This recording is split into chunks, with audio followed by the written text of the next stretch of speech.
Hello. I've been following Life Diary a lot, and I find that there are some similar cases for life like me, so I decided to share my story here.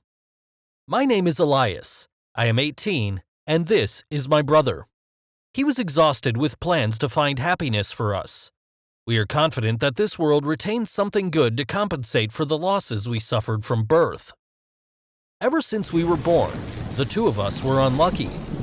Everyone in our family, nobody has a mental illness, and no one is related to congenital diseases, but my generation is not. My mother was subjective when she was pregnant. She did not get tested or checked regularly. Everyone in our house, no one blamed her for the fact that everything was normal until she went to the operating table and gave birth to us. Moreover, having a child like us was more than enough to bear for our mother. We were born with a completely normal body and health, but an additional head. I also don't know whether Silas or I am superfluous, but the truth is that both heads have ears, eyes, nose, mouth, and common sense. Fortunately, everyone in our family has gradually adapted to my presence and Silas. To them, at least, we have grown up normally without anything worse. They take good care of the two of us. I can feel their hearts and love for us very clearly. This allows us to be more comfortable not to feel inferior, and inferior to ourselves, less inferior to ourselves. Things started to get worse when we were 6 years old, the same age as every kid we need to go to school.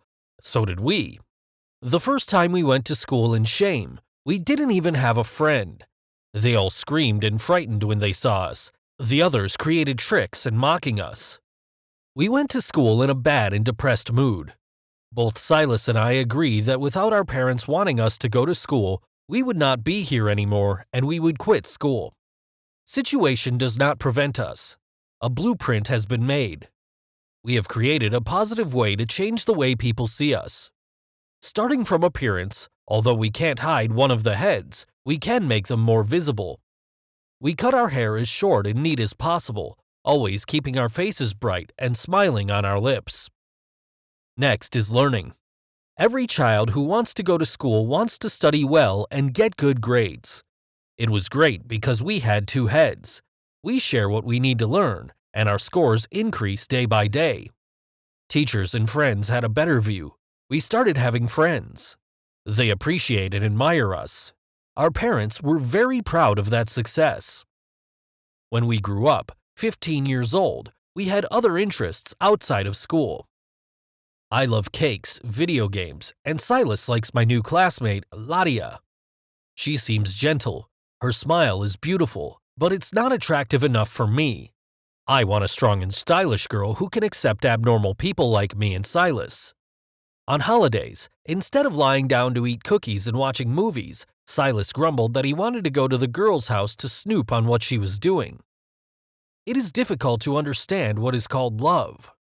If we knew what she was doing, we wouldn't gain weight, and looking at her wouldn't make our heads inseparable. Suddenly, I remembered Silas's situation. I feel sorry for him, because maybe no girl wants to have a serious relationship with someone like us. I didn't say it, but Silas naturally understood. That's why we're here, sharing a shirt with this big hat next to the tree opposite the Ladia house. We have been on duty for 3 months. We can't remember how many times, and we know her many secrets. Ladia likes wine. She always sneakily buys wine from a grocery store away from home and takes it to an empty alley to drink. We think the family is the reason. No parent or relative allows a child to sit and drink in such a remote place. She is also very personal, and I'm beginning to find this deal beneficial to us. A few more times, Silas and I caught her coming to noisy places. What the hell is she doing in this dark, flashing, messy place with so many people like here? Silas forced us into this place. You worry about that girl. However, you do not think for me and you? What if everyone here knew we had two heads?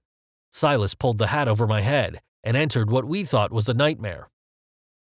Entering this place, I saw a different atmosphere from the outside. People only focused on music and dancing. This place was too dark, and they didn't care about others, even though it was unusual like us.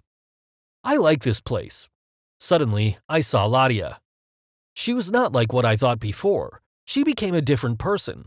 personality, and charm. No, I love this girl. Returning home after the strange night of that day, I told Silas that I liked her. I began to say that Ladia is great, that she is exactly what I imagined until the end of my life. Silas surprised me. Instead of stopping me, he said it was natural and I could like her the way he was for Ladia. This is strange. A man to another man loves his girl. I have to think carefully about this. Do you understand? I think that maybe Silas is sure that I can't have Ladia, so there's nothing wrong with having a third person like me. He has people talking about emotions. The truth was not as I expected. The more I looked at Ladia, the more I realized that Ladia had charm, that attraction in her, but I couldn't explain. She has always opposite personalities. For example, in class, she is very docile, exemplary, and when she comes home, she is also very obedient. But whenever she goes out, she is often someone else, playing and messing around. The same thing happens with the classroom in the classroom, or she patiently endures to the extent she can, or she will show the school how unsatisfied she is. Her attitude surprised me. That left a strong impression on me. Silas is not like that. He felt normal, even amused. I was a fool with the love of my life, not understanding what was going on, that only Silas could understand. I cannot wait anymore. I decided to ask Silas. In a calm voice, he told me, Ladia has symptoms of personality disorder. It was like a slap in the face.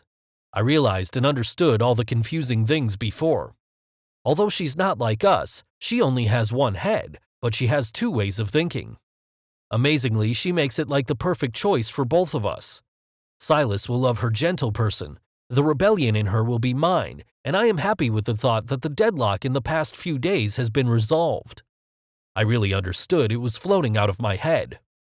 This life has not given us any choice in how to be born, but we can choose the way we live. This life does not give us perfection, but for a suitable peace appears in our life. Now we will seize this opportunity. Ladia will be ours as soon as she graduates high school. I am excited and happy about what is about to happen. How about your life? Is it flat or thorny or turbulent? How did you face those things? Be strong. Share your story the way I did to make this world brighter. Let us help people in difficult situations overcome social barriers and self-esteem. And I want to show you how they can do it to achieve happiness.